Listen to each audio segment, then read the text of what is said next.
Hello everyone, welcome back to my channel this side Siddhi. And आज की class में हम सभी डिस्कस करने वाले हैं। आप सभी को बहुत ज़्यादा डाउट थे, तो अगर आप सभी इग्नू से एमए हिस्ट्री कर रहे हैं तो आज की क्लास में मैं आप सभी को बताने वाली हूँ कि जितने भी student IGNOU MA history first year के स्टूडेंट हैं और अगर आपके पास पुराने सिलेबस के हो, आप चाहे नए सिलेबस के हो, तो आपको बहुत सारे डाउट्स थे। तो आज की वीडियो में हम आपके डाउट को क्लियर करने वाले हैं। और रही बात कि आपके डाउट्स थे क्या, यहाँ पर आपको ये है कि मैम MHI 01 और MHI 101 में जो हमारा सिलेबस है इसमें कितना डिफरेंस है। तो यहाँ पर आज की क्लास में मैं आपको डिटेल में बताने वाली हूँ कि क्या यहाँ पर MHI 101 जितने भी नए सिलेबस के अकॉर्डिंग स्टूडेंट हैं, तो क्या उन्हें ओल्ड सिलेबस के according previous year question paper helpful रहेंगे या नहीं, और आपके एग्ज़ाम में कितने चैप्टर्स यहाँ पे नए हैं या फिर हमारे सिलेबस में कितने चेंजेस आए हैं।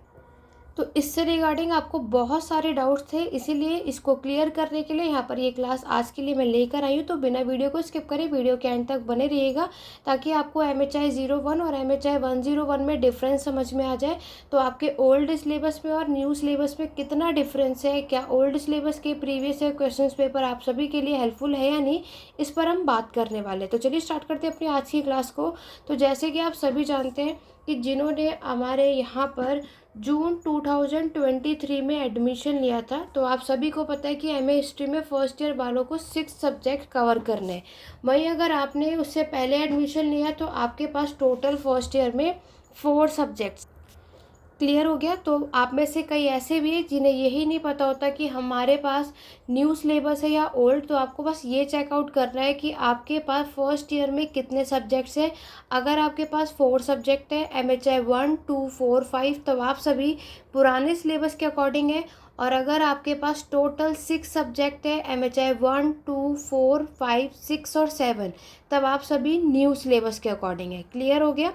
आगे अगर हम बात करते हैं MHI 01 और MHI 101 के सिलेबस में डिफरेंस कितना है, तो यहाँ पर अगर मैं आपको बात करूँ तो याद रखना जितने भी नए सिलेबस के अकॉर्डिंगली हैं, और ऑलरेडी आप सभी जानते हैं कि MHI 101 हो चाहे 01 हो, उसके अकॉर्डिंगली मैंने जून 2024 के लिए इम्पॉर्टेंट क्वेश्चंस बता दिए हैं, राइट। तो वो वीडियो दोनों के लिए ही हेल्पफुल है। अब चाहे आप लोग पुराने सिलेबस के अकॉर्डिंग हो चाहे नए सिलेबस के अकॉर्डिंग, कैसे, आइए चलिए बात करते हैं। जैसे कि आपको यहाँ पर नज़र आ रहा है कि आपके पास पुराने सिलेबस में टोटल 34 यूनिट्स हैं। कितने यूनिट्स हैं? 34। लेकिन जितने भी स्टूडेंट यहाँ पर नए सिलेबस के हैं, इनके पास टोटल 24 यूनिट्स है। यानी यहाँ पर 10 जो चैप्टर्स हैं वो कम हो गए हैं। कम क्या हो गए हैं? एक ही चैप्टर में बहुत सारे टॉपिक को मर्ज कर दिया गया। ठीक है, वो कैसे, उसे समझते हैं। तो यहाँ पर अगर हम बात करते हैं, क्योंकि देखो पहली बात, नए सिलेबस में क्या हुआ कि हमारे ब्लॉक को हटा दिया गया है।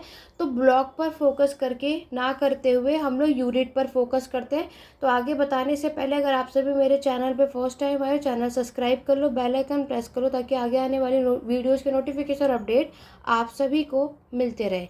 तो यहाँ पर आप देखो कि यूनिट 1 की हम बात करते हैं। आपके इस चैप्टर का नाम है अर्ली ह्यूमन सोसाइटी, राइट। तो अर्ली ह्यूमन सोसाइटी आप देख सकते हो कि पुराने सिलेबस में ब्लॉक का ही नाम है। यानी इन्होंने जो आपके टोटल 5 यूनिट में जितने भी टॉपिक कवर किए थे, नए सिलेबस में उन्होंने एक ही चैप्टर में सब कुछ कवर कर दिया है। क्लियर हो गया। तो कोई भी बदलाव नहीं है। जो पुराने सिलेबस में 5 यूनिट में सेपरेटली आपको क्वेश्चंस मिलते हैं, उन्होंने एक ही चैप्टर में हंटिंग गैदरिंग, पेस्ट और नोमैडिज्म, आपका न्यूरोथिक रेवोल्यूशन और सोर्सेज सब कुछ ऐड कर दिया है। बस देखो फ़र्क कितना है, डिफरेंस बस आपको यहाँ पर देखने को मिलता है। देखो ये 101 है और ये 01 है, ठीक है। तो डिफरेंस बस इतना है कि आपके जितने भी स्टूडेंट नए सिलेबस के अकॉर्डिंगली है, उनके में यूनिट 3 नहीं है कि ट्रांजिशन टू एग्रीकल्चर, ये चैप्टर बाहर हो चुका है। अदरवाइज हंटिंग गैदरिंग भी आपको पढ़ना है, पेस्ट और नोमैडिज्म भी पढ़ना है, न्यूरोथिक भी पढ़ना है। इम्प्लीकेशन फॉर वर्ल्ड का मतलब है सोर्सेज, जो आपके फर्स्ट चैप्टर में दे रखा है।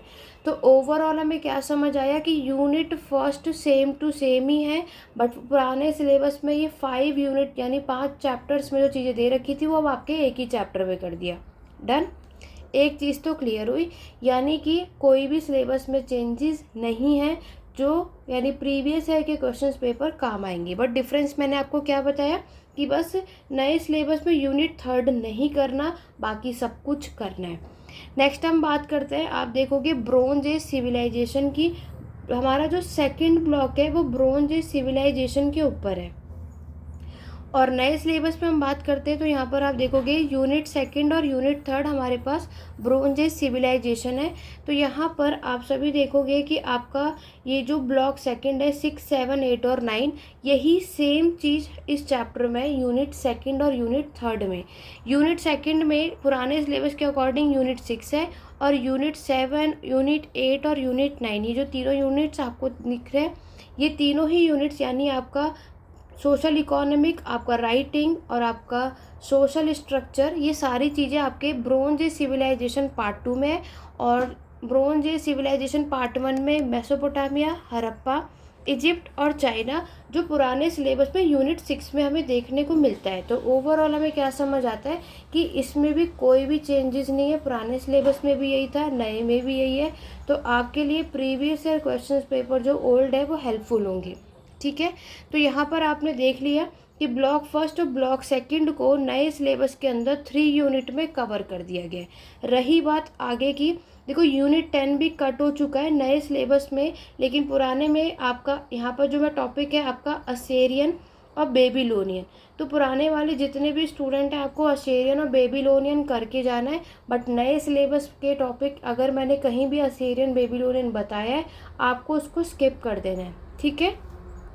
इतनी बात क्लियर हो गई। नेक्स्ट आप देखोगे पर्शियन एम्पायर, आपका एंशंट ग्रीक, रोमन एम्पायर। तो ये तीनों ही चैप्टर आपके पास है, Persian empire, ancient Greek, Roman empire, इसमें कोई भी चेंजेस नहीं है। उसके बाद Latin America, Africa, nomadic empire, आपके में भी Latin America, Africa, nomadic empire same है। Late Roman world, Arab world, China, तो देखो ये late Roman world, Arab world और चाइना ये भी सेम है। फ्यूडलिज्म की बात करें तो फ्यूडलिज्म के यहाँ पर आपको 4 चैप्टर्स दे रखे हैं। बट फ्यूडलिज्म के जो चैप्टर है डिबेट, आपका फॉर्म और स्ट्रक्चर, फेजेस भी इन्होंने यही इंक्लूड करा है, और आपका ट्रेड। फेजेस पहले हम देखते पुराने सिलेबस में सेपरेट चैप्टर था, बट ओवरऑल यहाँ पर टॉपिक सेम ही है, फ्यूडलिज्म में कोई चेंजेस नहीं है, ठीक है। आगे देखते हैं। नेक्स्ट अगर हम बात करते हैं हमारे ओशन ट्रेड, तो देखो फ्यूडलिज्म के बाद ओशन ट्रेड, बिजनेस कम्युनिटी, ये भी सेम है। कमर्शियलिज्म, आपका क्राफ्ट प्रोडक्शन, साइंस टेक्नोलॉजी बिल्कुल सेम है। रिलीजियस आपका बिल्कुल सेम है, आपका अर्बनाइज्म बिल्कुल सेम है, टेक्नोलॉजी भी आपका बिल्कुल सेम है, ट्रांजिशन टू भी बिल्कुल सेम है।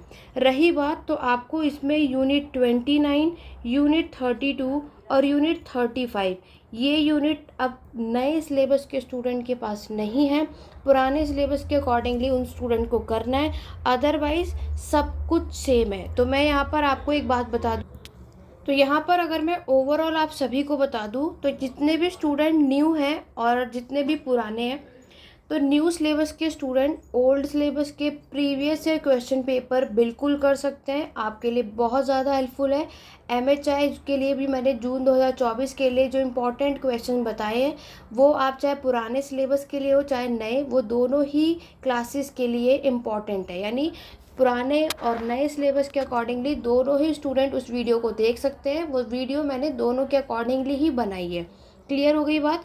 तो अगर मैं इन शॉर्ट आपको बताऊं तो नए स्टूडेंट को क्या नहीं करना, आपको असेरियन और आपका बेबीलोनियन का चैप्टर नहीं करना, ट्रांजिशन टू एग्रीकल्चर आपको चैप्टर नहीं करना, और रही बात नेक्स्ट आपके लिटरेचर और आपके ट्रांजिशन पॉपुलेशन की बात, आप सभी देखोगे किंगशिप और ये, यानी कि जब आप पुराने सिलेबस में देखेंगे तो असेरियन, बेबीलोनियन, फैमिली स्ट्रक्चर, पॉपुलेशन, तो ये चैप्टर को बाहर कर देना। बाकी सब कुछ पुराने सिलेबस के अकॉर्डिंगली है, सब कुछ वही करना है। पुराने सिलेबस के प्रीवियस ईयर क्वेश्चंस पेपर जो ऑलरेडी मैंने 2016 से लेकर के 2023 यानी 2016 टू 2023 के प्रीवियस ईयर क्वेश्चन के MHI 01 के इम्पॉर्टेंट क्वेश्चंस बता दिए। हर चैप्टर से सबसे ज़्यादा क्वेश्चन और किस तरीके से पूछा जाता है ये भी मैंने बता दिया है। अगर आपने उस वीडियो को नहीं देखा है तो आप लोग MHI 01 की प्लेलिस्ट में और MHI 101 दोनों की सेपरेट प्लेलिस्ट मैंने बनाई है, उसमें चेकआउट कर सकते हैं। इसी तरह अगर आप लोग चाहते हैं कि मैं MHI 02, 102 और अदर सब्जेक्ट्स के भी डिफरेंस बता दूं तो कमेंट करके ज़रूर बताइएगा अगर आपको उससे रिगार्डिंग कोई डाउट है। अदरवाइज़ मेरे पास MHI 01, 101 में बहुत ज़्यादा डाउट थे कि मैम इन दोनों में डिफरेंस क्या है, कितना चेंजेस हमें यहाँ पर देखने को मिलता है। तो आज की क्लास में मैंने कम्प्लीटली आपको बता दिया। तो मेरे चैनल पर जो भी फर्स्ट टाइम आया है, आप लोग यहाँ पर इसकी पेड क्लासेज नोट्स भी अवेलेबल है, इसका लिंक डिस्क्रिप्शन बॉक्स में मिल जाएगा, जाकर ले सकते हैं। अदरवाइज़ आप सभी 8881916980 पे व्हाट्सअप के थ्रू यहाँ पे बाकी की अपडेट ले सकते हैं। ये क्लासेज या नोट्स एग्ज़ाम के लिए सफिशेंट होगा। अदरवाइज़ बाकी मैंने आपको यूट्यूब चैनल पर इंपॉर्टेंट क्वेश्चन ऑलरेडी बता दिए। और यहाँ पर हमारे पुराने सिलेबस में यानी MHI 01 और आपके MHI 101 में क्या डिफरेंस है ये मैंने आपको बता दिया। ज़्यादा डिफरेंस नहीं है, बस आपके पास यहाँ पर 4 to 5 यूनिट जो है वो डिडक्ट हो चुके हैं। अदरवाइज सारा टॉपिक सब कुछ है। बस जो पुराने सिलेबस के स्टूडेंट हैं आपको ये यूनिट्स करने हैं, यानी कि आपके एग्ज़ाम में डेमोग्राफी यानी पॉपुलेशन जनसंख्या का क्वेश्चन पूछा जाता है, फैमिली स्ट्रक्चर के बारे में पूछा जाएगा, आपको ये चीज़ें करनी है। ठीक है, तो ये क्वेश्चन आपको आपके एग्ज़ाम में मिल जाता है। ट्रांजिशन टू एग्रीकल्चर भी मिल जाएगा, बट ये क्वेश्चन नए सिलेबस में नहीं आएगा, आपके एग्ज़ाम में ये क्वेश्चन देखने को नहीं मिलेगा। बाकी सारे चैप्टर सब कुछ सेम है, आपके चैप्टर में कुछ भी नया ऐड नहीं किया गया है, सब कुछ पुराने के अकॉर्डिंगली है। बस डिफरेंस बस इतना है कि जो पहले एक टाइम पर आपको फर्स्ट चैप्टर में दे दिया वो एक टाइम पर ये लोग 5 यूनिट्स में पढ़ते हैं। क्लियर हो गया? अगर आपको अभी भी इस वीडियो को देखने के बाद कोई डाउट है तो आप कमेंट के थ्रू पूछ सकते हैं। अदरवाइज डिस्क्रिप्शन बॉक्स में व्हाट्सअप ग्रुप बनाया है मैंने, आप उसको ज्वाइन कर सकते हैं, वहाँ पर भी अपने डाउट या क्वेरी पूछ सकते हैं। आशा करती हूँ आज की वीडियो आपको हेल्पफुल रही होगी। तो मिलते हैं अपने नेक्स्ट वीडियो में। तो वीडियो को लाइक शेयर ज़्यादा से ज़्यादा करो, और अगर आप चाहते हैं कि अदर सब्जेक्ट के भी इसी तरीके से वीडियो चैनल पर लेकर के आएँ और आपको उससे रिगार्डिंग कोई डाउट है तो कमेंट करके ज़रूर बताना। तो चलिए स्टूडेंट, आज की वीडियो में बस इतना ही, मिलते हैं अपने नेक्स्ट वीडियो में। Thank you for watching.